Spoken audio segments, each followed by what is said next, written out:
Every year, we deliver a major iOS update that brings awesome new features that will impact the world. Well, our next big release of iOS is, you guessed it, iOS 12. iOS 11 supports devices that were introduced as far back as 2013, like the iPhone 5S. iOS 12 will be available on all the same devices as iOS 11. iOS 12 delivers a number of improvements across common operations. You'll see that apps launch up to 40% faster. The keyboard can come up to 50% faster, and you can slide to take a photo at up to 70% faster. We've put iOS 12 through our stress test, and we saw in those conditions Share Sheet coming up twice as fast and apps launching twice as fast. CPUs traditionally respond to increased demand for performance by slowly ramping up their clock speed. Well, now in iOS 12, we're much smarter. When we detect that you need a burst of performance, like when you begin scrolling or launching an app, we ramp up processor performance instantly to its highest states, delivering high performance, and then ramp it down just as fast to preserve battery life. Now, these are just some of the improvements that are coming to not just our older devices, but the full range of devices. A new app, and it's called Measure. It makes it really easy to measure objects, detect rectangles and get their dimensions, and measure lines along surfaces. You see, what I can do with Measure is it automatically detects the dimensions of that photo. I can just tap and get, oh yeah, cute little baby, wasn't I? And you can get measurements just like that. ARKit opens up the world of AR to hundreds of millions of users, making it the world's largest AR platform by far. And we're on a relentless pace of advancement with AR, and that continues today with ARKit 2. But probably best is the support for shared experiences. Now, this delivers true multi-user augmented reality. You and the people around you will be able to see your own perspective on a common virtual environment. And photos is the best way to relive and share those moments. This year, we're making photos even better, and it starts with search. In iOS 12, search now starts working for you even before you start typing with search suggestions. It'll highlight things for you like key moments and people that are important to you, places where you've taken some great photos, and even categories of photos like hiking and water sports. And search is much more powerful than ever. You can search for places by business name. So you could search for SF MoMA or even a broad category like museum. And Photos indexes over 4 million events by time and place, things like sporting events and concerts. And so you can search for them and find photos you took at those events. And search is super powerful. You can now search for multiple search terms like surfing and vacation, and even get suggestions for additional search terms to help you find exactly what you're looking for. And now in iOS 12, we have an all-new tab. It's called For You. And with For You, you have all of your memories, those great memory movies, but more, like featured photos, highlighting a photo that you took on this day in past years. And effect suggestions, for instance, suggesting looping a live photo or applying a new portrait effect to one of your portrait photos. And we even highlight your shared album activity. Now, when it comes to sharing, there are many ways you can share photos, but our focus is on sharing great photos with the people you care about most. And that's why this year in For You, we've added sharing suggestions. So imagine you've gone out for a great dinner with some friends and you took some photos. Well, afterwards in For You, you'll see a suggestion like this to share those photos. If you tap in, you'll see that Photos is even recommending a set of photos from that set that you might want to share, and suggests who you might want to share them with, based in part by the people that appeared in the photos. When you share them, they're shared at full resolution out of your iCloud photo library, and when your friend receives them, something really magical happens. Their phone searches their libraries for other photos they took at that event and suggests that they share them back to you, so you both can end up with the full set. Now, with shortcuts, any app can expose quick actions to Siri. Let's look at some examples. Now, say you have the Tile app because you're always losing your keys. Well, the Tile app can expose the option to add a shortcut to Siri. You can assign your own phrase, such as, "I lost my keys," would be a good choice. And when you then say it, Siri will automatically activate Tile and show you right in the Siri UI, start ringing your Tile just like that. You could say game time to get your team's schedule from TeamSnap, or help me relax to kick off a meditation, or order my groceries to order your usual. Now, we think we're all going to really enjoy using shortcuts. And so we went a step further. We wanted to let you create your own shortcuts as users of multiple steps across multiple applications. And we're doing it with a new Shortcuts app. So with the Shortcuts app, you could do something like create a shortcut for surf time. And it could go get you the surf report, look up the current weather, get you the ETA to the beach, and even create a reminder for you to put on sunscreen when you get there. Now, it's all done with simple drag and drop steps in the Shortcuts editor. Let's head back to work, and I can show you how the Shortcuts app can help me with my commute home. We start in the gallery, where there's hundreds of pre-made shortcuts that you can download, or we can hop over to the library, and I've got a bunch of shortcuts here, but I want to show you my heading home shortcut. You can see that it's just really a series of steps. It grabs my location and my travel time, and it sends my ETA to my roommate. It sets my HomeKit thermostat to 70 degrees, and it turns on my fan. And last, it gets directions home with Apple Maps with the best route to avoid traffic. Now, this is already pretty cool, but I happen to be an NPR News junkie, so I should probably just add that to my shortcut to save me some trouble on the ride home. Let's tap Search, and there's a bunch I can add here, but I can just tap Siri Suggestions, and there it is, Play KQED Radio. We'll drag this in, drop it, and we're set. I've already added this shortcut to Siri with the custom phrase heading home, so now, whenever I leave work, I can just say, heading home. You will get there in 1 hour. I sent a message to Cheryl. Your thermostat is set to 70 degrees, and I turned on the fan, playing KQED radio. Right? So news is a personalized feed where you can see all the stories you want to read pulled together from trusted sources. And our top stories are handpicked by the Apple News editorial team to make a great collection of curated content. With our new Browse tab, you can discover new channels and topics, and we've made it even easier to jump to your favorites, because that's why they're your favorites, right? News shines on the iPad. We've added a new sidebar, and it's a great way to navigate. It makes it easy, and I think fun, to dig into the areas you're most interested in. So that's news.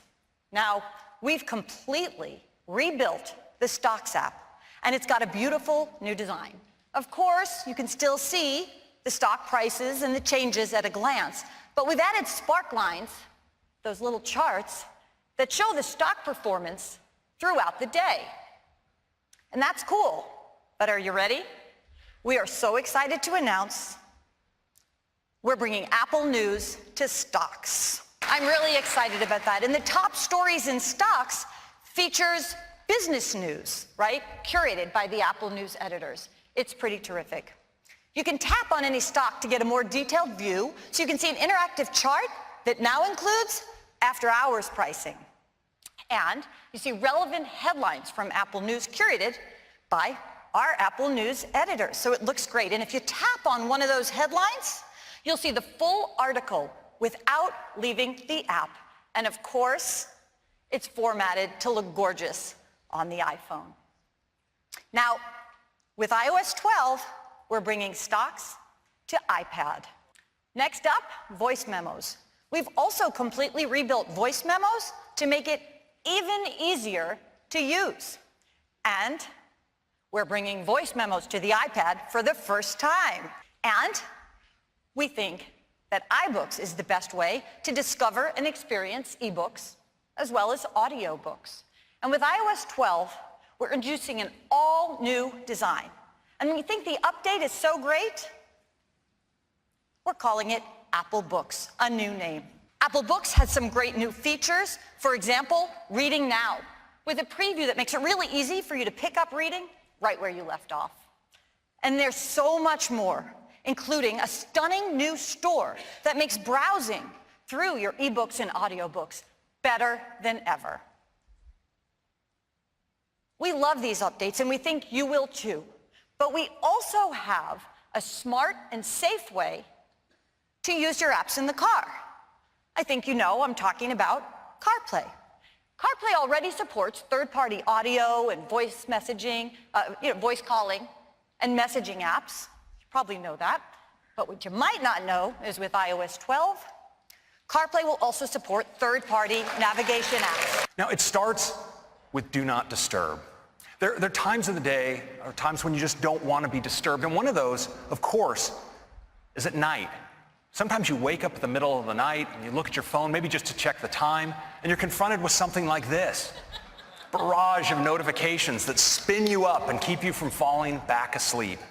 And so we're introducing Do Not Disturb during bedtime, where all you'll see is this. Nothing to get you spun up. In the morning when you wake up, you're gently eased into your day. You can tap when you want to start confronting those notifications. But now, Do Not Disturb can help. And we made it easier than ever to use Do Not Disturb, because now we have a great new mode where when you press into Do Not Disturb in Control Center, you can set an ending time for Do Not Disturb for when you leave a particular location or when an event ends on your calendar. So I think we're all going to be using Do Not Disturb a bunch more. Now, next, I want to talk about notifications. Now, notifications help keep us informed and connected to important things that happen throughout the day. And we'd like to give you more control over how many notifications you receive. And so we're enabling what we call instant tuning for notifications right from the lock screen. You can press in to a notification, and from there you can decide to send future notifications from that app directly to Notification Center, bypassing your lock screen, or turn them off altogether. And Siri will even help by suggesting that you turn off notifications for apps that you're no longer using. Now, we also wanted to give you help managing large numbers of notifications. So I'm thrilled to announce that we're bringing to iOS support for grouped notifications. You can tap in and look at a particular group, but of course, just as important, with a single swipe, you can triage a whole group of notifications away. Screen time. Screen time empowers you with both insight and control over how you spend your time. And it starts with reports. Every week, you get a weekly activity summary that details how you used your iPhone or iPad. You tap in and you get to view your full activity report. It's really detailed. You get deep insight on how much time you're spending, where you're spending it, and even how your use breaks down during the day or the night. App limits. So if in your activity report, you see an app where you might want to be spending a little bit less time, well, you can set your own limit. And then during the day, when you're using the app, you'll receive a helpful notification letting you know time is almost up. And once you've reached your limit, instead of the app, you'll see this. It's time to move on. Now, we'll let you grant yourself an extension if you want, but we'll give you a reminder later to move along. Now, this is also in sync across your iPhone and iPad, so your limits apply to your total usage. And we think this is going to be helpful for many people, but especially for some kids. And we know this is something that can help families achieve the right balance for them. And of course, it starts with providing your kids with great information so they get an activity report of their own. But as a parent, you get one as well on your device. And based on what you see, you have the option of creating allowances. Now, you have many options. One of them is downtime, time when you want your kids to unplug altogether, for instance, at bedtime. And you can also limit your kids' time in apps by category or by individual app. Now, there's some apps you may want to always allow them to use. For instance, you may want them to be able to get at the phone at all times so they can contact you. Or you may want to give them access to educational apps. And you can also limit access to only movies, apps, and websites that you deem age appropriate. Now, this works, of course, across their iPhone and iPad, and it uses family sharing, so it's super easy to set up. And you can manage it all remotely from your parental device. Communication. And we'll start with messages. Messages has given us fun ways to express ourselves with emoji and now Animoji. And this year, we're taking Animoji to a whole new level with a breakthrough new technology we call tongue detection. That's right. Now you can make your favorite Animoji do this. We're all going to be sticking out our tongues to our phones in the near future. Now, we're also introducing some great new Animoji that I think you're all going to love, like ghost, koala, tiger, and T-Rex. But we wanted to take Animoji even further by making them even more personal. So I'm thrilled today to announce the arrival of the era of Memoji. That's right. With Memoji, you can create your very own personalized Animoji. These Animoji can look like you or the real you.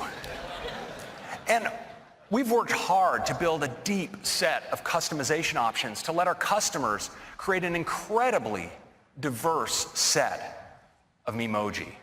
It's really incredible what you can create. And we've designed a beautiful new experience to create these Memoji that makes the process fun and easy. Here's where I can create my very own Memoji. Let me show you just how easy it is.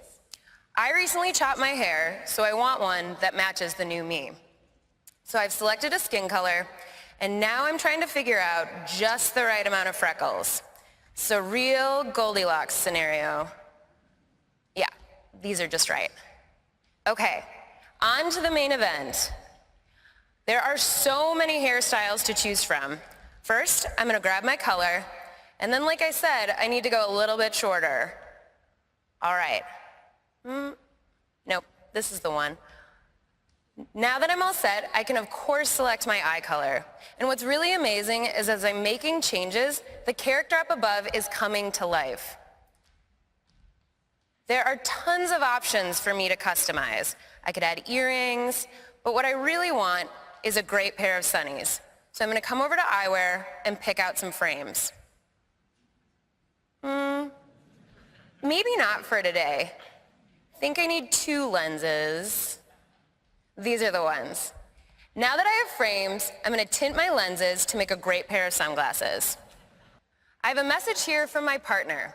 It looks like he's informing me that he's bought our dog Ferdinand yet another tiny dog hat.